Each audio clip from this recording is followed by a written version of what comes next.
Severe thunderstorms. Good morning. Are you on? Are you on Periscope? You brat. Say hello to Tanya. Everyone's dressed and awake, so. Hi, Linda. Hi, Linda. We're all under bad weather, what do you call it? Advisory. Yeah. Bad weather advisories. Oh, hey. I still haven't got a notification that you're on. Does anyone know what this symbol is? Oh, I think they don't know this. It's on Mine's just pretty. wind and rain. Good morning, Nina. Say hi to Nina. We've got the backs of their heads. Say hi to Nina. Oh, hi, Nina. Nina. We're trying to figure out this symbol, which is on a pottery cup. I can't get the camera to focus. Yeah, that's all right. All right, we're done. We're done trying. We don't have that big of an attention span. My mom said hi, everyone. Hi. You still don't have a notification? I don't know. Oh. But you have to mute it. Okay. Oh, it'll do that weird thing. Oh, brother. Is it getting a little hot? Yeah. Sorry. Turn that off. Hold on.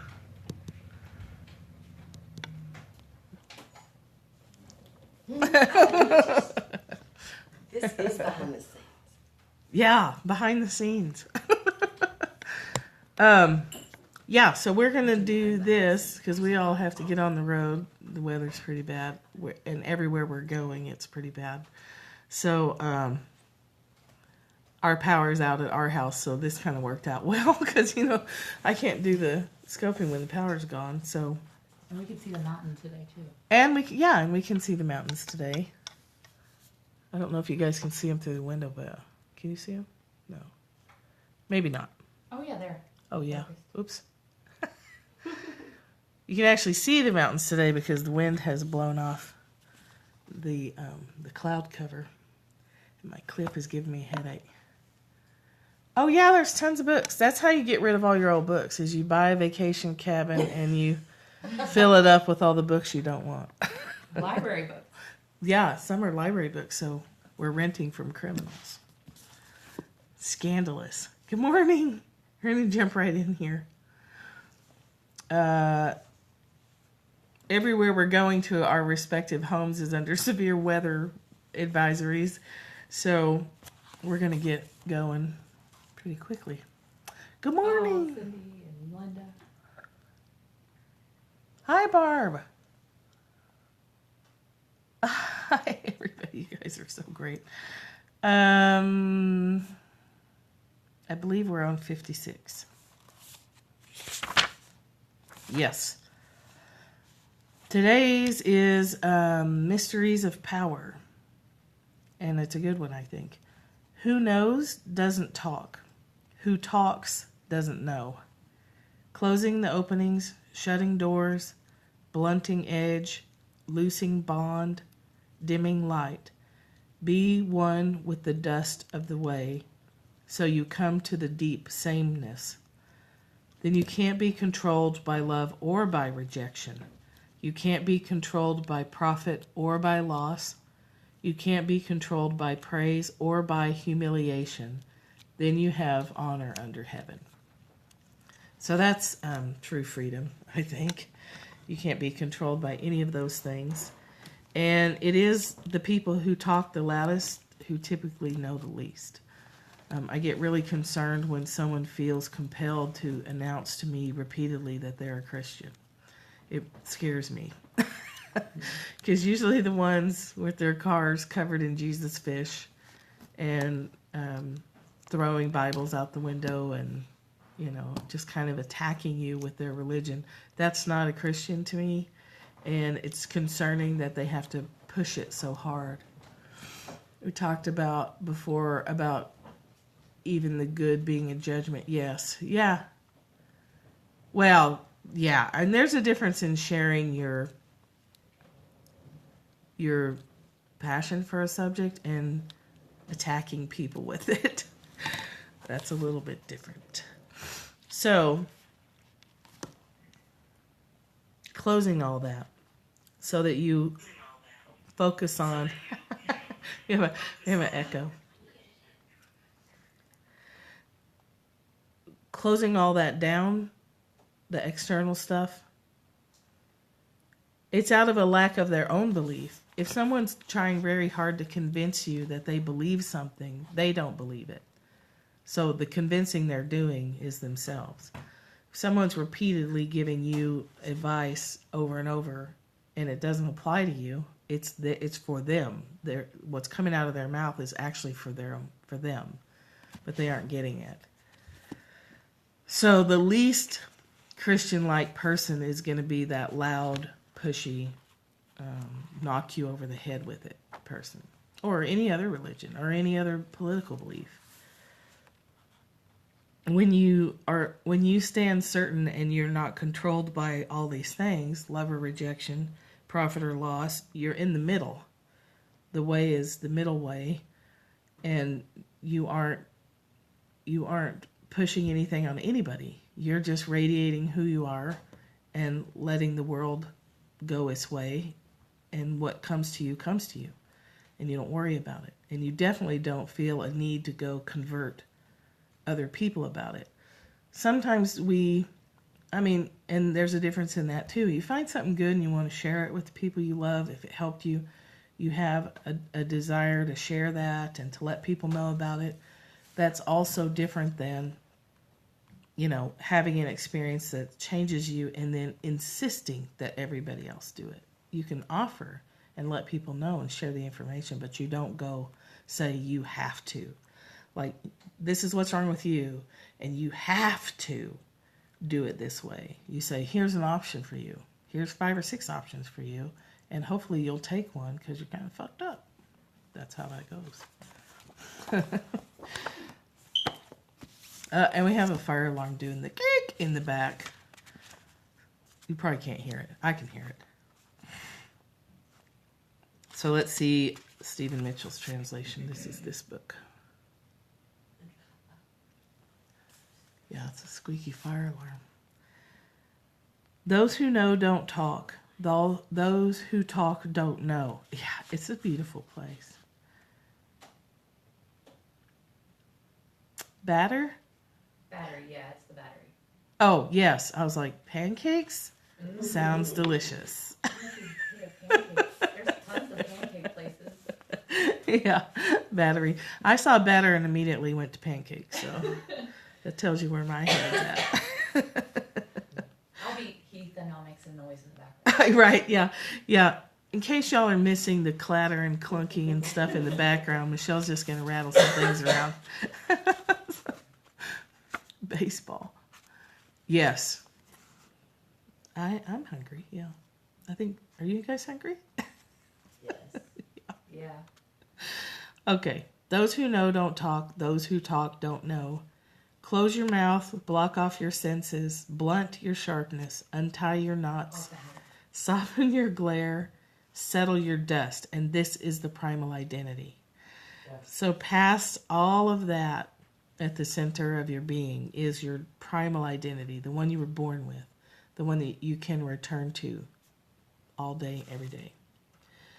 Be like the Tao. It can't be approached or withdrawn from, benefited or harmed, honored or brought into disgrace.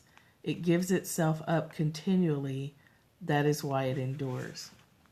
I like the first part of his translation, but I like the second part of her translation better. I'd like to push the two together. Yeah, your primal identity. I like that too. You can't be separate from what you are. So you can't find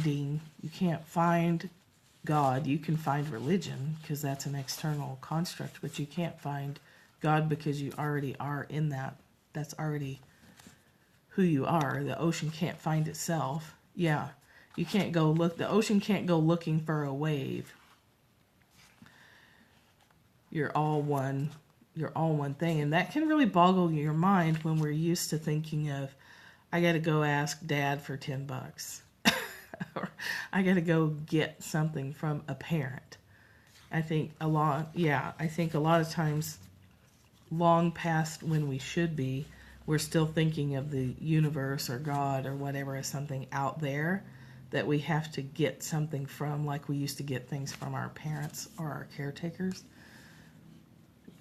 But the only way to get is to let it come to you, to match what you're trying to get, what you're trying to achieve or whatever. Match it as if you've already done it and let it come to you. I know that's law of attraction stuff, and I wish I could find different words for it, but I can't. Yeah, relax into it. Yeah. That's the easiest way. Then you get what you want, and you don't end up with a lot of stress wrinkles. We're all going to get wrinkles, but let's not add to the problem by stressing ourselves out unnecessarily. Okay. Be like the Tao. It can't be approached or withdrawn from, benefited or harmed, honored or brought into disgrace. Your primal identity can't be damaged. It can't be impacted. Your mind can cover it and cause you pain in that, but your actual identity itself, that actual centered place, can't be damaged. My husband told me about Socrates, and Socrates said, if I'm wise, the only reason is that I know I don't know. I love that. I love that Socrates helped people question their beliefs, and that when the time came for him to drink the hemlock, he did it cheerfully. Are you familiar with the Socratic method? Like Socrates taught by questioning and getting his students to come to their own conclusions by a system of questioning. And Byron Katie's work has been compared to the Socratic method in the way Socrates taught.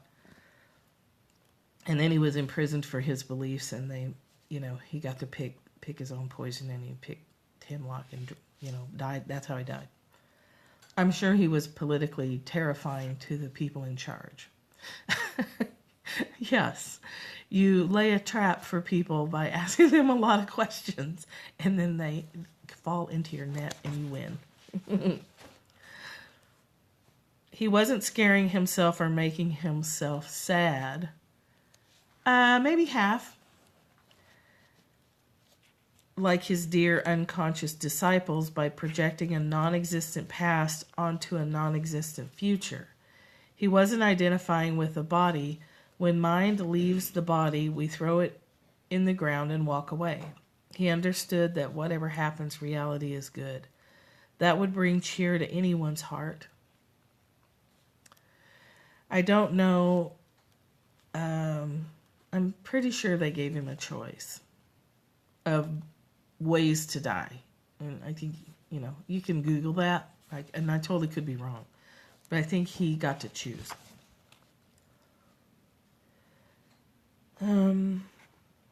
Socrates seems to me like someone who was loving what is. When your heart is cheerful and at peace, it doesn't matter what you do or don't do, whether you live or die. You can talk or stay silent, and it's all the same. Some people think that silence is more spiritual than speech, that meditation or prayer brings you closer to God than watching television or taking out the garbage. But that's the story of separation, right? You can be just as connected to God watching TV as sitting in a meditation hall, because you can't be separate from God. So it's how you're expressing yourself and you're maintaining your connection regardless of what you're doing.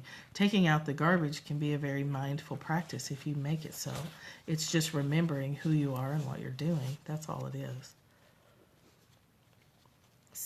Silence is a beautiful thing, but it's no more beautiful than the sound of people talking. I love it when thoughts pass through my mind, and I love it when there are no thoughts. Thoughts can't ever... Thoughts can't ever be a problem for me because I have questioned them and seen that no thought is true. If you learn to meditate, the mind becomes quiet. Hi, Sarah. You can become very calm, and then it can happen that when you're back in your ordinary life and you get a parking ticket, wham, you're upset. It's easy to be spiritual when things are going your way. When thoughts are simply observed and not investigated, they retain the power to cause stress. So some types of meditation have you distance yourself and observe your thoughts. And what she's saying is that's not enough. that distancing yourself and becoming an observer still separates you from the experience. It's still separating you from the reality of what's happening. So some people actually use that as a way to detach in a not healthy way. So detachment like that is really more like numbness, whereas healthy detachment is understanding the process and asking yourself the questions and allowing yourself to have the feelings until they shift and move. So that's what she's saying, is don't just observe the thoughts, work with them, question them, teach yourself. With inquiry, let's see. You either believe your thoughts or you don't. There's no other choice. They're like someone whispering to you. You aren't really listening, so you don't react. But if you hear that person loud and clear, you can't disregard what he's saying, and you may react to it. With inquiry, we don't just notice our thoughts. We see that they don't match reality. We realize exactly what their effects are. We get a glimpse of what we would be if we didn't believe them. And we experience their opposites as being at least equally valid. An open mind is the beginning of freedom. You can't let go of a stressful thought because you didn't create it in the first place. A thought just appears. You're not doing it. You can't let go of what you have no control over. Once you've questioned the thought, you don't let it go. It lets go of you. When you question it and you understand it and you see if there's any messages, hi, Michael, and you feel any appropriate emotions that need to move through your body, then it just goes away the same way it just appeared. It just leaves. You can't stop thinking either for the same reasons. You're not in control of it. When you start questioning it, you can at least be aware of what is exactly going on. So once you've questioned thought and it lets go of you, it no longer means what you thought it meant. The world changes because the mind that projected it has changed. Your whole life changes and you don't even care because you realize you already have everything that you need anyway. This goes beyond simple awareness. You meet your thoughts with understanding, which means that you can love them unconditionally. And until you deeply see that not even thoughts exist, you may spend your whole life controlled by them or struggling against them. Just noticing your thoughts works while you're meditating, but it may not work so well when you get the parking ticket or when your partner leaves you. Do you just notice your feelings without a residue? I don't think so. We're not there until we are. When we go inside and truly meet those thoughts with understanding, the thoughts change. They're seen through, and then if they ever arise again, we just experience clarity, a clarity that includes everyone. So, people say that all the time, like it's easy to stay calm and be peaceful when you're at the retreat or when you're sitting on the mountaintop and there's nothing around you to trigger you. But a true spiritual practice involves being around other people and getting triggered so that you get to work through it. You don't know what your triggers are. You don't know where your work is unless someone in your environment does something that irritates you or something happens to you that triggers this whole cascade reaction, and then you know where your work is. And you can't find that living like a hermit. So I don't think brave people are the ones that are hidden away, meditating and praying all the time. There's nothing wrong with that, but I don't think that is more spiritual. Like people think, well, I want to be the most spiritual I can be. I need to go sit at Pema Children's Abbey on the coast of Newfoundland. Yeah. Yes, you think you've got it mastered, then go visit your family. And that's what a lot of people say is go visit your family if you want to test where you are.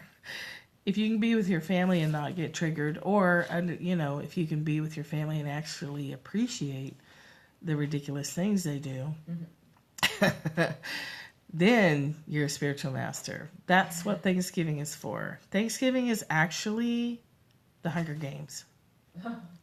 It's a spiritual Hunger Games. You get to go to Thanksgiving and put all your skills to the test. If you don't hit anybody with a turkey leg, you've mastered it. You're good.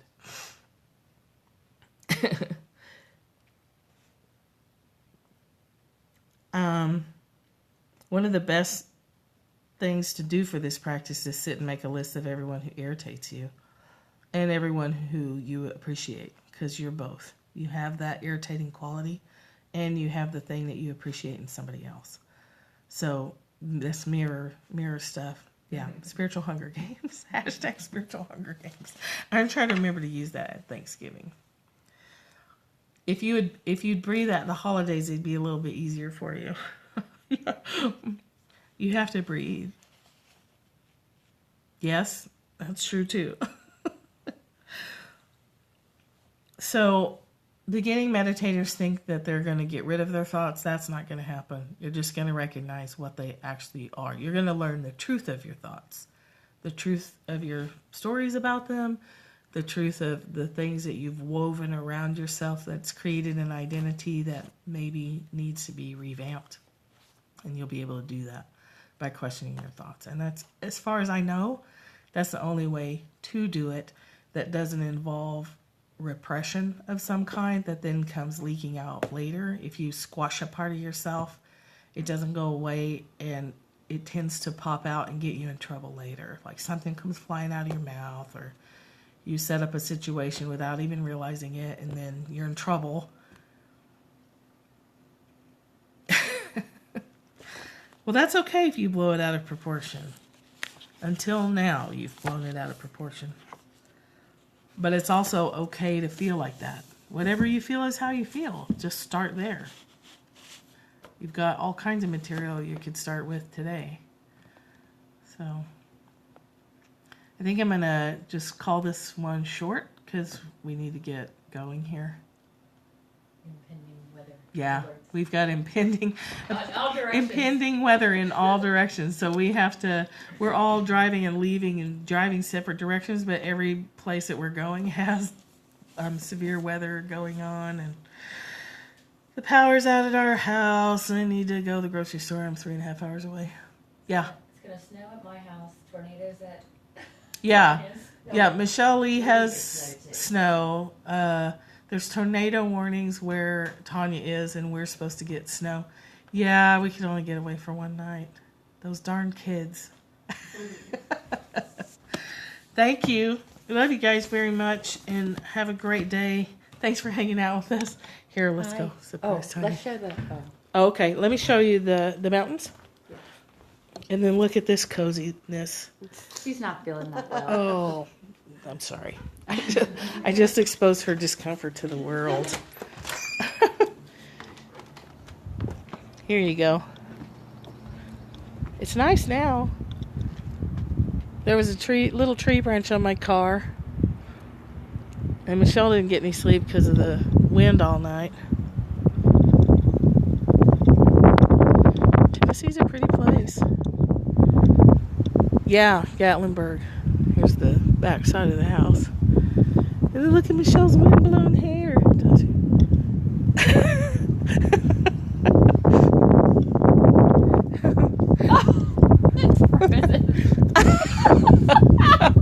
Michelle's screen froze. Oh, funny. Okay, guys, have a wonderful day. Thanks for being a part of our mini vacation. Oh, you're in West Tennessee. Okay. Yeah, we're in Gatlinburg for a little while longer. My phone froze right. Okay. Take care. Bye. I love you. My bed head and my windblown hair. Okay, bye. Bye.